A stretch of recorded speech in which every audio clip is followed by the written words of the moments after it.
पढ़े लिखे लोग जब तक अपने संवैधानिक अधिकारों को नहीं जानेंगे, नहीं समझेंगे, तो तब तक लोकतंत्र में जो है कोई ना कोई ऐसी लोग आएंगे जिनको कोई मतलब नहीं होगा। आप अपने नाम के पीछे लिखते हैं कोसी पुत्र, आगे लिखते हैं कोसी पुत्र रजनीश रंजन जी। बहुत लोगों से मैं मिला, उन्होंने कहा भाई कोसी पुत्र का क्या मतलब है? कोसी का तो हर कोई कोसी पुत्र है। निश्चित है। हाँ। कोसी की इस धरा पे जन्मे हर व्यक्ति जो है वो कोसी पुत्र है। जो लोग भी चुनाव जीते हैं उनको स्नातक को छोड़ के बाद बाकी सबसे मतलब रहता है। यानी पढ़े लिखे लोगों का जो कार्य है, इस कार्य को छोड़ के रेस्ट कार्य सबसे मतलब है। जो लोग इससे पहले चुनाव जीते हैं उन्होंने अपने नाम को भी स्थापित नहीं कर पाए। दुख इस बात से, हमें उनसे व्यक्तिगत कोई लड़ाई थोड़ी है। सवाल तो उठेगा जब आप चैलेंज कर रहे हैं सीधे इस पद के लिए, तो एनके यादव अभी हैं प्रेजेंट में। एक दो सवाल मैं पहली बार मैं पहली बार जी जिस व्यक्ति का नाम लिए हैं, हाँ। मुझे लगता है कि मैं भी पहली बार नाम सुन रहा हूँ उसका। हम तो जानते थे वो झारखंड के हैं। किसी ने बच्चे ने दिखाया कि सर देखिए कि ये झारखंड के, अपने सोशल मीडिया पे लिखे हैं कि मैं मूल निवासी हूँ। और वो इतना ही नहीं, उन्हें वो सच में झारखंड के हैं। जब उन्होंने किसी ने एक गाड़ी का तस्वीर मुझे दिखाया कि झारखंड 17 JH 17, तो मैंने पता किया कि ये कहाँ का नंबर है, तो बोले कि ये उन्हीं का है कि जहाँ के ये डॉक्टर साहब जो जीते हैं, जो डॉक्टर चीर फाड़ के डॉक्टर हैं और जीतते हैं। हाँ, वो झारखंड के हैं। वो लिखते भी है अपने सोशल मीडिया पे। कुल जैसे मैं लिखता हूँ कि मैं कोसी पुत्र हूँ, मैं लिखता हूँ कि मैं आज अपने पैतृक गांव शाहमोरा में गया और 1,34,000 मतदाताओं तक मैंने अपना नाम, अपने गांव का नाम भेजा है कि मैं शाहमोरा का निवासी हूँ। शाहमोरा कहाँ है वो अपना गूगल पे सर्च करें। जैसे वो लिखते हैं कि शायद किसी ने दिखाया था कि भाई वो गोड्डा के रहने वाले हैं, तो गोड्डा में वो सर्च करेंगे और सर्च में मिल भी गया। भाई मैं सहरसा का रहने वाला हूं तो मेरे गाड़ी का नंबर BR19 है। कोई यदि गोड्डा के रहने वाले हैं तो उसका गाड़ी का नंबर JH 17 है। रजनीश रंजन जी वर्सेस डॉक्टर एनके यादव, क्या अंतर है दोनों में? दोनों में अंतर ये तो तय करना है स्नातकों को, अपने मियाँ मुट्ठू नहीं बनना है। कुछ तो आप हाँ, एक अंतर है कि चूंकि वो व्यक्ति इस पद के लिए नॉट फिट फॉर है। कोसी सनातन निर्वाचन क्षेत्र के प्रत्याशी डॉक्टर रजनीश रंजन जी हमारे साथ जुड़ रहे हैं। इस वक्त इनके ही संस्थान East and West Teachers Training College में हम लोग मौजूद हैं और लगातार जो रोज़मर्रा इनकी है, घूमना, उसके बाद फिर बच्चों के बीच आना, यहाँ मीटिंग करना, तमाम तरह की चीज़ें चल रही है। उम्मीदतः ये बताया जा रहा है कि सितंबर या अक्टूबर में कभी भी जिस चीज़ की तैयारी कर रहे हैं, जिस पद की तैयारी कर रहे हैं, उसका चुनाव हो सकता है। किस तरह की तैयारी चल रही है और क्या पूरी रूपरेखा अभी तक 14 जिले में इनकी बन पाई है, इस पर बातचीत करेंगे। डॉक्टर साहब बहुत बहुत स्वागत है आपका। सबसे पहले तो शिक्षाविद हैं आप और उसी पद की लड़ाई चल रही है, तो ये पद की जो लड़ाई है और प्रतिष्ठा की जो लड़ाई है, जो स्टूडेंट्स के साथ इंसाफ की लड़ाई है, उसमें क्या लगता है आपको कितना सफल अभी तक हो पाए हैं आप? दरअसल कोसी स्नातक निर्वाचन क्षेत्र में 14 जिला शामिल हैं। इसमें कोसी प्रमंडल के 3, पूर्णिया प्रमंडल के 4, भागलपुर प्रमंडल के 2 और मुंगेर प्रमंडल के 4 जिले शामिल हैं। और लगातार हमारा यह प्रयास है कि हम एक एक स्नातक मतदाताओं तक उनके अधिकार को लेकर पहले उन्हें जागृत करें कि आने वाले समय में जब चुनाव हो तो वह 100% मतदान केंद्र पर जाकर मतदान करें। चूँकि पढ़े लिखे लोग जब तक अपने संवैधानिक अधिकारों को नहीं जानेंगे, नहीं समझेंगे, तो तब तक लोकतंत्र में जो है कोई ना कोई ऐसी लोग आएंगे जिनको कोई मतलब नहीं होगा। न छात्र से मतलब होगा, न शिक्षक से मतलब होगा, न किसी स्नातक से मतलब होगा, न बेरोजगारी से कोई मतलब होगा, यानी किसी चीज़ों से उनको मतलब नहीं होगा। जब तक, चूँकि होता क्या है कि आपका पिछले बार की भी परसेंटेज या उसके पीछे की यदि परसेंटेज देखें तो वो 50% के इर्द गिर्द वोटिंग परसेंटेज होना, तो कहीं न कहीं यह दिखाता है कि जो लोगों की इसके प्रति दिलचस्पी कम है। अच्छा, एक चीज़ होता है डॉक्टर साहब, कुल मिलाकर लोग ये सोचते हैं कि हम वोट दें, फ़ायदा क्या हो रहा है, कुछ आउटपुट दिखता नहीं है उन लोगों को, अभी तक तो नहीं दिखा है। जी। आगे आप प्लानिंग कर रहे हैं, हो सकता है सफलता भी मिले, तो लोग इसलिए भी घबराते हैं। पोलिंग परसेंटेज खासकर स्नातक में में गिरने की सबसे बड़ी वजह मैं इसे मानता हूँ, आप क्या मानते हैं? नहीं, मैं मानता हूँ कि जो जन जागृति नहीं है, अदरवाइज 1,34,000 ही नहीं वोटर होते। 14 जिला है, 14 जिला में निवासी जितने रह रहे हैं, हमें लगता है कि 50 लाख से भी अधिक ग्रेजुएट हैं। लेकिन उन ग्रेजुएट तक हम लोग या चुनाव आयोग के द्वारा जो कैंपेन चली या हम लोग भी उस बीच में लोगों तक जागृति लाए थे कि आप वोटर बनिए, तो वोटर्स कम बने हैं जितने हमारी संख्या है स्नातकों की। लेकिन फिर भी जितने वोटर्स हमारे बने हैं उन वोटर्स को हम जागृत कर रहे हैं, गांव-गांव घूम रहे हैं, लोगों तक मिल रहे हैं। 14 जिला के लगभग सभी प्रखंडों का दौरा अभी तक हमने कर लिया है और हर जगह जाकर सैकड़ों, यदि 160 हमारे बूथ हैं 14 जिला में, 163, तो 163 गुना 100 यदि करते हैं तो आप मान के चलिए कि अभी तक में जो स्नातक मतदाता हैं लगभग हमने 20,000 मतदाता, 16 से 20,000 मतदाता तक सीधा हमने उनके साथ संवाद अभी तक कर चुके हैं। हमारा यह प्रयास है कि आने वाले दिनों में हम 1,34,000 मतदाता जो हैं एक एक मतदाता से संवाद करने का है कि पहले वो जाने। स्थिति है कि लोग समझते ही नहीं कि एमएलसी क्या होता है। आप सामान्यतया गांव में जाइएगा तो लोग पूछेंगे, यदि सहरसा क्षेत्र में है तो सहरसा से जो जीते हुए लोकल बॉडीज का लोग उसका नाम लेगा। पूर्णिया क्षेत्र में जाइएगा तो लोग कह लेगा कि दिलीप जायसवाल जी वाला चुनाव लड़िएगा, तो नहीं तो बोलेगा संजीव सिंह वाला चुनाव लड़िएगा। मतलब जो लोग इससे पहले चुनाव जीते हैं उन्होंने अपने नाम को भी स्थापित नहीं कर पाए। दुख इस बात से, हमें उनसे व्यक्तिगत कोई लड़ाई थोड़ी है, हमको आज भी यदि मिलते हैं तो हम प्रणाम ही करेंगे उनको। ऐसा थोड़ी है कि हमारी उनकी लड़ाई इस बात की है कि जिस निमित्त हमारे पुरखों ने संविधान में इसकी व्याख्या किया, संविधान में अलग से शक्ति दी गई कि भारत के संविधान के अनुच्छेद 171(3)(a) में इसकी अलग से व्याख्या है कि स्नातक के द्वारा अलग से प्रतिनिधि चुना जाएगा और उस प्रतिनिधि का यह कार्य होगा कि आने वाले समय में जब आप चुनाव जीतते हैं, ओथ लेते हैं, उस संविधान की शपथ के लेते हैं आपकी, हम जो है जिस निमित्त हम बने हैं हम सेवा करेंगे, हम पार्शियलिटी नहीं करेंगे, हम जाति पार्टी नहीं करेंगे। लेकिन आज तक यही होते रहा है कि जो लोग भी चुनाव जीते हैं उनको स्नातक को छोड़ के बाद बाकी सबसे मतलब रहता है। यानी पढ़े लिखे लोगों का जो कार्य है, इस कार्य को छोड़ के रेस्ट कार्य सबसे मतलब है। उनको मिला पैसा स्नातकों के ऊपर खर्च करने के लिए, तो उन्होंने भागलपुर में जाकर सड़क निर्माण करा दिया। मैंने देखा, मैं भागलपुर के गली गली में जब सभी वार्डों में मैं घूम रहा था तो मैंने देखा कई जगह उनका वो बोर्ड लगा हुआ था। आदमपुर के साइड में कहीं देखे कि हम देखे कि उनके मद से सड़क का निर्माण। क्यों भाई? भागलपुर के जो उस वार्ड के वार्ड सदस्य हैं वो जिंदा नहीं है क्या? वहाँ के विधायक जिंदा नहीं है क्या? वहाँ के नगर निगम या वहाँ के एमपी साहब नहीं है क्या? ये स्नातकों का पैसा का आप सड़क बनाएंगे क्या? यही शपथ लिया है? दुर्भाग्य, ये दुर्भाग्य है। ये सोचना होगा। और मैं तो पूरे आपके चैनल के माध्यम से हम एक एक मतदाता से यह आग्रह करते हैं कि यदि इलेक्शन के दौरान यदि मैं भी यदि गाड़ी उपलब्ध कराऊं तो आप मेरे गाड़ी पे चढ़ के मत जाइएगा वोट गिराने के लिए। मेरा नाश्ता का पैकेट मत खाइएगा। आप अपना मत दीजिए, मतदान कीजिए और अपना खुद का जलपान कीजिए और अपना काम कराइए। हाँ। आप पढ़े लिखे लोग हैं भाई। आप यदि जो अनपढ़ हैं, जिनको साक्षर नहीं है, जिसको अक्षर बोध नहीं है, ऐसे लोग यदि भीड़ में जाते हैं और नाश्ता के पैकेट के लिए लाइन में लग जाते हैं कि नाश्ता का पैकेट लेंगे, हम गाड़ी पर बैठ कर जाएं। क्यों भाई?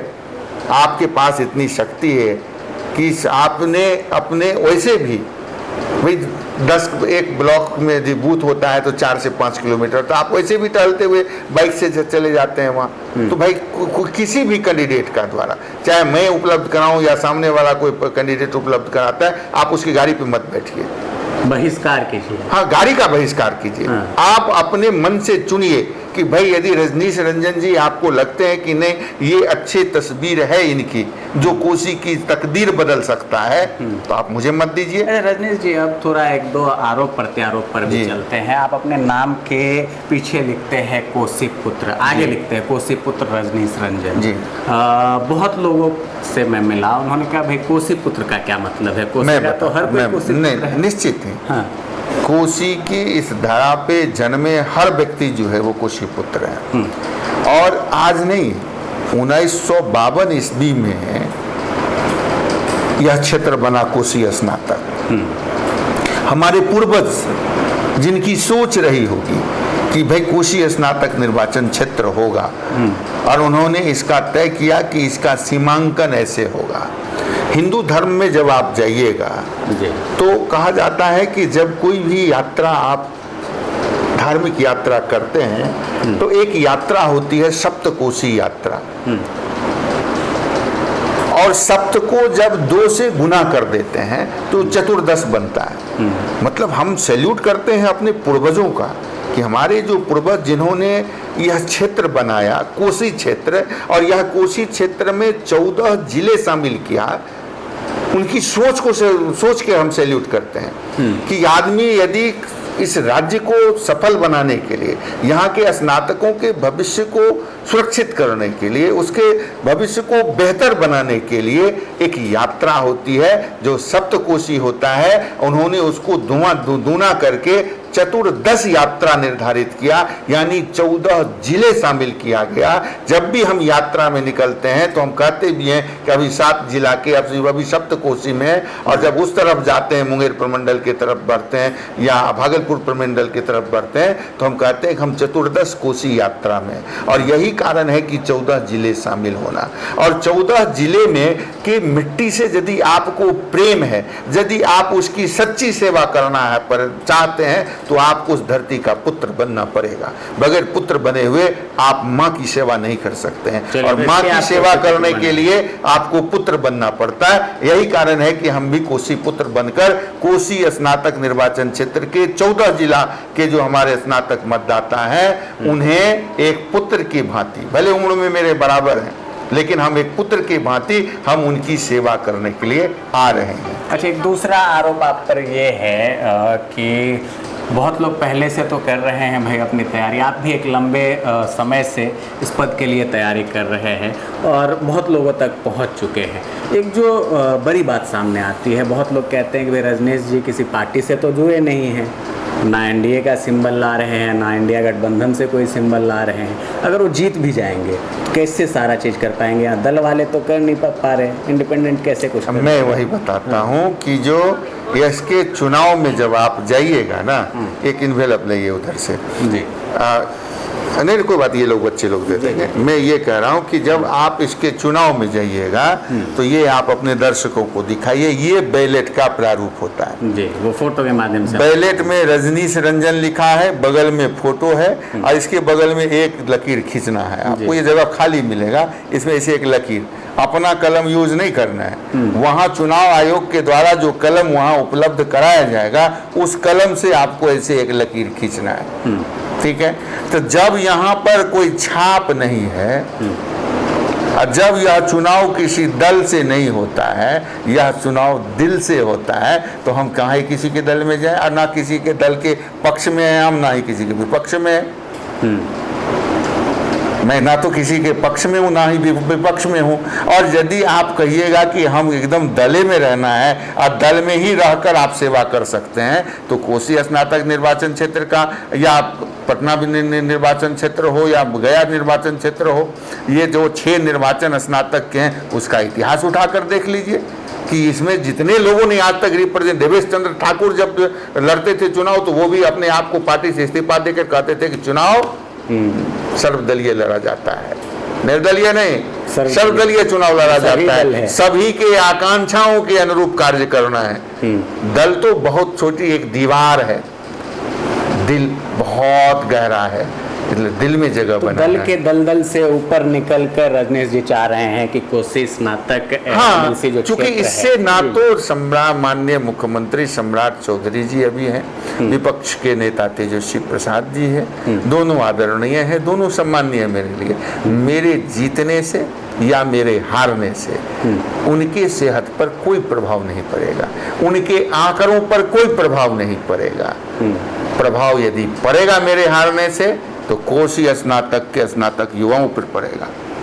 मुझे मेरे जीतने से यदि प्रभाव पड़ेगा तो एक सुखद प्रभाव पड़ेगा कोसी स्नातक निर्वाचन क्षेत्र के स्नातक मतदाता भाइयों और बहनों के ऊपर। कुछ चीज़ें हम संक्षिप्त में और चलते हैं।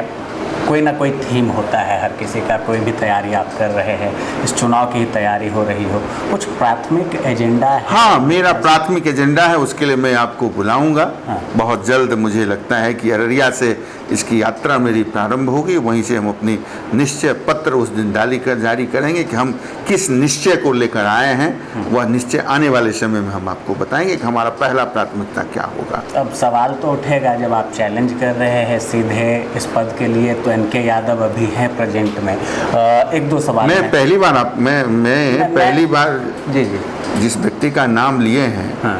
मुझे लगता है कि मैं भी पहली बार नाम सुन रहा हूँ उसका। हम तो जानते थे वो झारखंड के हैं। किसी ने बच्चे ने दिखाया कि सर देखिए कि ये झारखंड के, अपने सोशल मीडिया पे लिखे हैं कि मैं मूल निवासी हूँ। और वो इतना ही नहीं, उन्हें वो सच में झारखंड के हैं। जब उन्होंने किसी ने एक गाड़ी का तस्वीर मुझे दिखाया कि झारखंड 17 JH 17, तो मैंने पता किया कि ये कहाँ का नंबर है, तो बोले कि ये उन्हीं का है कि जहाँ के ये डॉक्टर साहब जो जीत रहे हैं, जो डॉक्टर चीर फाड़ के डॉक्टर हैं और जीतते हैं। हाँ, वो झारखंड के हैं। वो लिखते भी है अपने सोशल मीडिया पे। कुल जैसे मैं लिखता हूँ कि मैं कोशी पुत्र हूँ, मैं लिखता हूँ कि मैं आज अपने पैतृक गांव शाहमोरा में गया और 1,34,000 मतदाताओं तक मैंने अपना नाम, अपने गांव का नाम भेजा है कि मैं शाहमोरा का निवासी हूँ। शाहमोरा कहाँ है वो अपना गूगल पे सर्च करें। जैसे वो लिखते हैं कि शायद किसी ने दिखाया था कि भाई वो गोड्डा के रहने वाले हैं, तो गोड्डा में वो सर्च करेंगे और सर्च में मिल भी गया। भाई मैं सहरसा का रहने वाला हूं तो मेरे गाड़ी का नंबर BR19 है। कोई यदि गोड्डा के रहने वाले हैं तो उसका गाड़ी का नंबर JH 17 है। चलिए एक दो और सवाल ले लेते हैं संक्षिप्त में ही। एक अगर परिकल्पना हम करें और बेहतर पोजीशन की अगर बात करें, तो Rajneesh Ranjan G versus doctor N K Yadav, क्या अंतर है दोनों में? दोनों में अंतर ये तो तय करना है स्नातकों को, अपने मियाँ मुट्ठू नहीं बनना है। कुछ तो आप हाँ, एक अंतर है कि चूंकि वो व्यक्ति इस पद के लिए नॉट फिट फॉर है। कैसे? इसलिए है कि चूंकि वो बाय प्रोफेशन जहाँ है वो बेहतर है।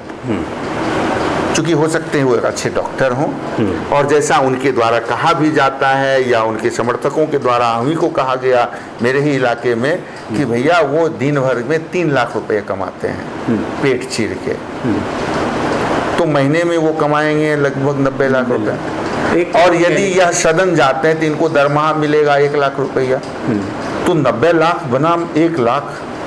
कोई ऐसा आप ही हैं, पत्रकार हैं, आपको यदि कोई बढ़िया चैनल में यदि मिले 1 करोड़ रुपया महीने का, तो आप क्या 25,000 या 50,000 या 1 लाख रुपया में मोबाइल न्यूज़ 24 में काम कीजिएगा क्या? बताइए, नहीं कीजिएगा। ऑप्शन तो होता है, नहीं ऑप्शन, ये सच्चाई है। और 12 बरस से वो व्यक्ति सदन इसलिए नहीं जाता कि उनका 3 लाख रुपया छूट जाएगा भागलपुर में। सदन भी नहीं जाते हैं। रिकॉर्ड उठाकर देख लीजिए, यदि वो जाते, आजकल तो मोबाइल का दुनिया है, जब सदन चलता है तो सारा चैनल आप जैसे चैनल जो है उसको प्रकाशित करता है, प्रसारित करता है, वहाँ लगा भी होता है, वहाँ लगा भी रहता है। आप उसके वेबसाइट पर चले जाइए, यदि आपकी तस्वीर कहीं दिख जाए तो। जो व्यक्ति सदन जाएगा ही नहीं, तो हमें लगता है वो व्यक्ति के not fit for the Kosi graduate MLC post. मेरे हिसाब से डॉक्टर अच्छे हैं, उन्हें अच्छी सेवा करनी चाहिए, डॉक्टरी करनी चाहिए, निश्चित ही अच्छी सेवा करते हैं, बहुत अच्छे डॉक्टर हैं, गायनेकोलॉजिस्ट हैं, मेल रहते हुए अच्छे से पेट चिरते हैं, बच्चे को निकालते हैं। उन्होंने तो अभी अखबार में दिया है कि उन्होंने पुरुष के अंदर गर्भाशय खोज लिया। इतने बड़े अच्छे डॉक्टर हैं, महिला के डॉक्टर हैं, वो पुरुष हैं, महिला के अच्छे डॉक्टर हैं, गायनोलॉजिस्ट हैं, हाँ अच्छे डॉक्टर हैं, तो उन्होंने पुरुष के पेट के अंदर जो है उन्होंने खोज के निकाला कि गर्भाशय। हमारे पूर्णिया के एक साथी, उन्होंने भेजा कि देखिए आपके जो एमएलसी हैं, हमारे एमएलसी तो नहीं है, हमने तो उन्हें जाना नहीं है, क्योंकि तो वो पुरुष के पेट के अंदर से गर्भाशय चलते चलते कभी मुलाकात हुई है रास्ते में? नहीं, वो निकलते ही नहीं घर से। आप सहरसा की गलियों में पूछ लीजिए, वो नहीं जाते हैं कहीं। हो सकता है जनता ना देख रही हो, नेता एक दूसरे को। नहीं नहीं नहीं नहीं, ऐसा बात नहीं है। जनता की नज़र इतनी तीखी और तीक्ष्ण होता है, उसके नज़र से, उसके प्रभाव से आज तक कोई नहीं बच पाया। आपने इसी बिहार में विभिन्न सत्ता को आते और जाते देखा है। बगल में बंगाल में भी आपने देखा सत्ता को आते और सत्ता में जाते लोगों को। ये जनता की नज़र है। जब जनता को जो नज़र आएगा वही मुझे भी नज़र आएगा, क्योंकि अभी मैं एक जनता हूँ और वो अभी एक प्रतिनिधि है। एक आरोप तो हम लगाएंगे अपनी तरफ से आप पे। आपने कहा है कि वो डॉक्टर हैं, डॉक्टरी बेटर ढंग से करें। आप भी शिक्षाविद हैं, हाँ, व्यवसाय तो है जी। समय कैसे निकलेगा क्या सदन तक जाने? मैं अभी कोई ईस्टर्न वेस्ट से दरमाहा लेता हूँ क्या? मैं ईस्टर्न वेस्ट का कोई वर्कर हूँ क्या? मैं समय कोई ही वर्कर? समय है। हमारे पास समय ही समय है। अभी लगातार सितंबर से लेकर अभी तक आप कितना बार हमको खोजे हैं कि सहरसा में आइए मिलते हैं। हम कितने दिन बाद आज आपको समय दिए हैं? पीछे 3 महीना से आप मेरे पीछे 3 महीने से मेरे पीछे लगे हैं कि सहरसा में एक दिन समय दीजिएगा। हमने कहा देंगे, इसलिए मेरे पास समय ही समय है और बहुत चीज सोच समझकर सेवा करने के लिए आए हैं। और मैं सेवा करूंगा और प्रतिष्ठा के साथ सेवा करूंगा। आप देखे होंगे कि आप पत्र किसी को भेजते हैं तो सेवा में लिखते हैं, और मैंने जो पत्र भेजा है किन्हीं को, मैंने क्या लिखा है आप ही पढ़ के बताइए। बिल्कुल, प्रतिष्ठा में। मैं प्रतिष्ठा देने के लिए आया हूँ। मैं सेवा तो करूंगा ही, लेकिन प्रतिष्ठा के साथ, सम्मान के साथ, और सम्मान दूंगा। शुरू प्रतिष्ठा से करेंगे, बाद में सेवा भावना पे बाद में से प्रतिष्ठा के साथ सेवा करेंगे। प्रतिष्ठा सेवा करने जाएंगे, लेकिन सम्मान के साथ। जी, अच्छी बात है, बहुत अच्छे जुनून के साथ आप ये कह सकते हैं कि कोसी स्नातक निर्वाचन क्षेत्र सहरसा से जो एमएलसी के प्रत्याशी है डॉक्टर रजनीश रंजन जी, इनकी कई थीम है और बहुत सारे थीम को ये कह रहे हैं कि जल्द ही सार्वजनिक तौर पर तमाम मीडिया के सामने, और जो मतदाता हैं कोसी स्नातक के ग्रेजुएट मतदाता हैं उनके सामने ये जारी करेंगे। और उसी थीम पर ये लड़ाई जो है कुल मिलाकर होने वाली है। क्या कुछ होता है, विचार आपने डॉक्टर साहब के सुने और विपक्ष के विचार भी आप लगातार देख रहे हैं। बहुत सारे लोगों में कुल मिलाकर आप ये कह सकते हैं कि 100 में 70% मतदाता ऐसे हैं जिनसे पूछ लीजिए कि भाई आपका एमएलसी कौन है, तो वो नाम नहीं बता पाते हैं। ये सच्चाई है, और इस सच्चाई को उजागर अगर आज के समय में कोई प्रत्याशी कर रहा है, इतनी कड़ी मेहनत और कड़ी टक्कर देता हुआ कोई प्रत्याशी अगर दिख रहा है, तो उसमें एक नाम डॉक्टर रजनीश रंजन का आगे बढ़कर आया है, उभरता हुआ नाम है। अब ये नाम कितना कामयाब होता है, कितने कगार पर पहुंचता है, ये तो आने वाला समय बताएगा। फिलहाल डॉक्टर साहब, बहुत सारे आरोप भी हमने लगाए और बहुत अच्छे तरीके से आपसे कुछ बातें हमने निकालने का प्रयास किया। आपने भी सहयोग दिया, आपका धन्यवाद। बहुत बहुत धन्यवाद।